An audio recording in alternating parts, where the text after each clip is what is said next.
So you've spoken very positively about the letter of intent of some virtual asset service providers here, which were given an end in their probation transitory period, and you've spoken very positively about their intention to continue. So what do you think would be the future for these service providers? Okay, so first of all, let me explain a little bit about this transitory period. Last year, it was the 1st of October, we will launch this framework here in Malta.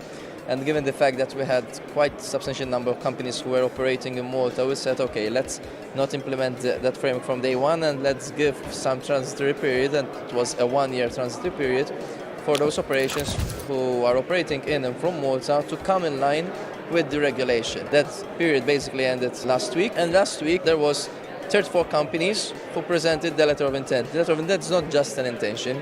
The letter of intent is the first draft of the application. So basically it is like a pre-application process.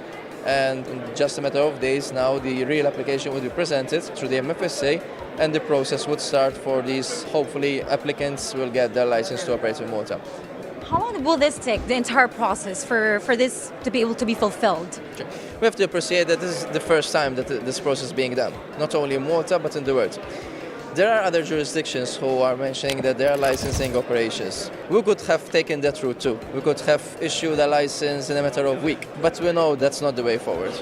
If you want to get along, if you want to get a long-term strategy, a long-term substance, a long-term license, our structure is the best structure. We know that when international authorities would start to regulate more in this industry, we know that the easiest jurisdiction that are granting license in a very short period of time without the relative due diligence will not exist anymore. It will just vanish because it will not be in line with the international standards. What we have done in Malta here is a serious and robust legislation. If you pass our test, which is not easy, but if you pass our test, it's a guarantee that you are there to stay for the long term. That's amazing, and I love what you said about substance and long-term strategy. So what do you think will be the immediate impact once this has been fulfilled, you've given licenses to these service providers? What will be the immediate impact for the country, for the economy? Yeah, for the economy, obviously, there's an immediate impact in terms of economic growth, in terms of contribution to the economy. Rather, I would be more interested in having to look at the growth of the industry, of the ecosystem, to continue to enrich our ecosystem. As a country, we are doing well in terms of economic growth. We've been enjoying 7% economic growth for the past 3 to 4 years, economic surplus. We've been reducing taxes here in Malta, utility bills. We've been bringing positive change to the people. So we were not looking for something for the short-term game. We are looking for something for the long term. And what we are looking now is for the industry to be more mainstream, to be more entrenched into our economy, and then enrich our ecosystem. And I think this is the year that, or basically next year would be the year where we will see all this flourish into our ecosystem. And what do you think this means for the citizens of Malta? Well, they would start exploring new services that until today, these were not being provided.